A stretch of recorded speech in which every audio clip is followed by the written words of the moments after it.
Nouveau gouvernement, premier commentaire. Il en va chacun de ses réactions sur le gouvernement formé par Manuel Valls au lendemain des municipales. Le départ de Victorin Lurel, la promotion de Georges-Paul Langevin, le retour de Ségolène Royal, sans oublier le fauteuil conservé par Christiane Taubira. Écoutez les réactions des élus et partis politiques de Guyane. Je pense que c'est un remaniement qui correspond au contexte particulier d'une crise financière et budgétaire qui s'appesantit et qu'en l'occurrence, le gouvernement essaye aujourd'hui de s'orienter vraiment vers la proximité, vers les collectivités locales et essaye de resserrer un peu donc ses projets pour l'ensemble donc des habitants de la République. La Guyane aura à y gagner dans ce remaniement ? Nos dossiers sont entre des mains de ministres que nous connaissons, avec qui nous avons déjà discuté. Je pense à Mme Ségolène Royal dans le cadre de l'environnement, dans le cadre du développement en particulier aurifère, également sur les aménagements que nous voulons réaliser par rapport au SAR. C'est une personne que nous avons déjà rencontrée, moi personnellement, des dossiers qu'elle connaît. Elle n'était pas encore au ministère qu'on a gardé donc cette relation. Elle nous a beaucoup aidé sur la BPI. J'espère, moi, travailler pour la République et pour mon pays. Je n'apprécie pas la qualité ou l'identité des femmes et des hommes qui sont dans ce gouvernement. C'est l'engagement, le respect des engagements pris par notamment le président de la République lui-même et des différents gouvernements, puisqu'aujourd'hui nous en sommes au deuxième, qui importe pour moi.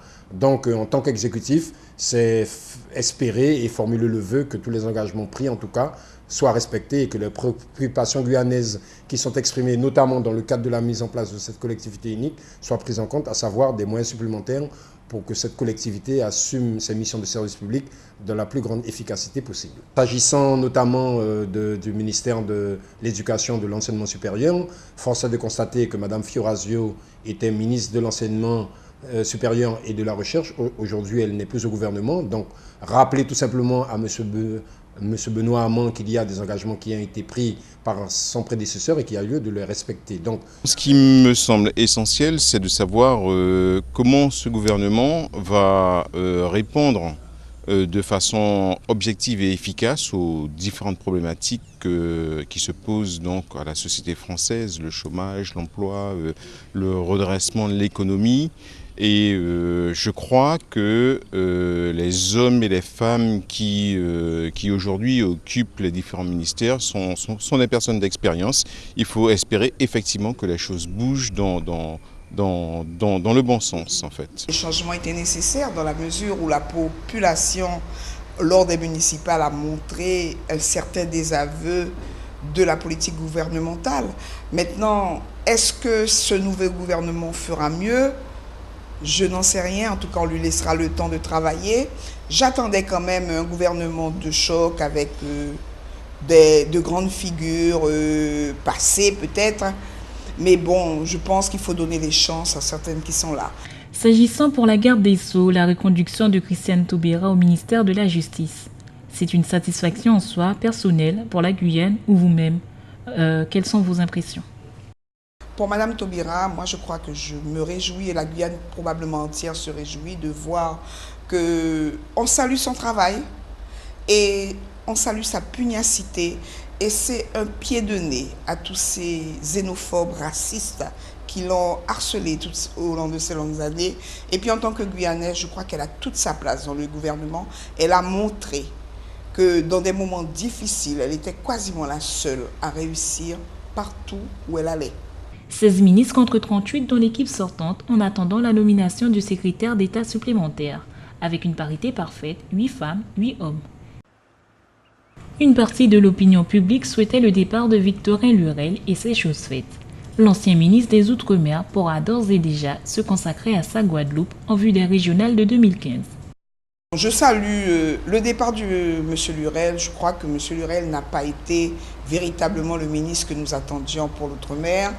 Je ne sais pas si Mme Paul Langevin sera meilleure parce que l'écoute de l'Outre-mer n'est pas suffisante pour permettre à l'homme du gouvernement qui veut suivre ce que le gouvernement veut faire, de nous écouter vraiment et de prendre en compte nos besoins réels sans y ajouter un peu de sa part de vision lointaine. Georges-Paul Langevin, la nouvelle ministre des Outre-mer, n'aura pas la tâche facile. plutôt novice en matière économique, la succession risque d'être épineuse. Elle va devoir adapter aux Outre-mer le pacte de responsabilité et le pacte de solidarité. Il faudra que nous lui reportons les dossiers. Je le rappelle, la BPI, l'aide à l'artisanat, l'aide au développement économique, qu'elle puisse nous aider sur le SAR, puisque prochainement nous allons donc déposer le SAR au Conseil d'État, nous aider également sur la prospection aurifère. Je vous rappelle qu'il y a de grandes sociétés internationales qui ont frappé aux portes de la Guyane en préservant toutes les normes environnementales et qui sont prêtes à un vrai développement endogène de la Guyane. Nous avons le secteur de la pêche, des filières agricoles, du tourisme.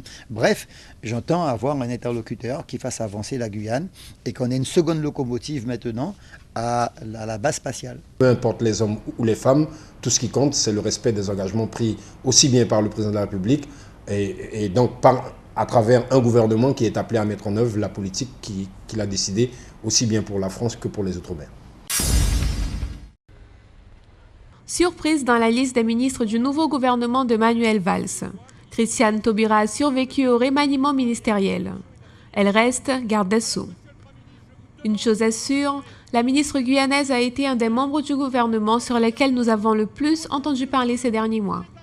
Le mariage pour tous, des attaques racistes, des questionnements sur ses diplômes ou sa sympathie auprès des magistrats suite à l'affaire Faletti.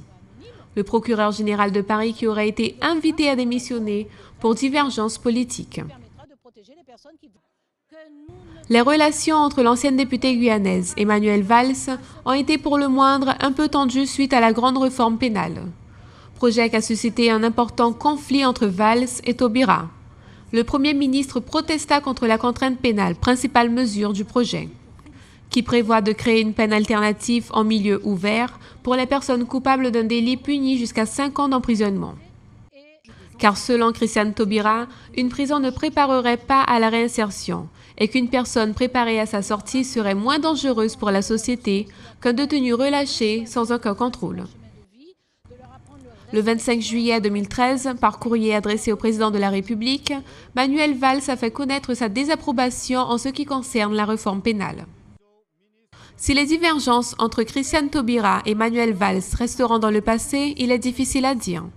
Mais le fait que la garde des Sceaux ait gardé ses fonctions est décrit par certains comme une seconde chance offerte à la ministre de la Justice par le Premier ministre.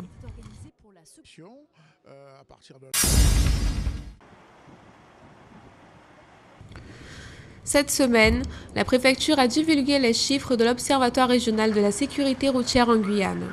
Avec un tué au mois de mars, le nombre de personnes qui ont trouvé la mort sur les routes guyanaises s'élève à 5. Ce premier trimestre 2014 présente donc le même nombre de morts que l'année précédente. Le nombre de victimes mortelles n'a pas changé. En contrepartie, le nombre d'accidents et de blessés hospitalisés a diminué. Le bilan des 12 derniers mois compte 132 blessés contre 189 dans la même période entre 2012 et 2013, soit une baisse de plus de 30%. Sans considérer des blessés hospitalisés, les victimes blessées qui seraient restées plus de 24 heures dans un établissement hospitalier. Il est important que tous les usagers fassent preuve de vigilance et de prudence, particulièrement avec l'arrivée des fêtes de Pâques.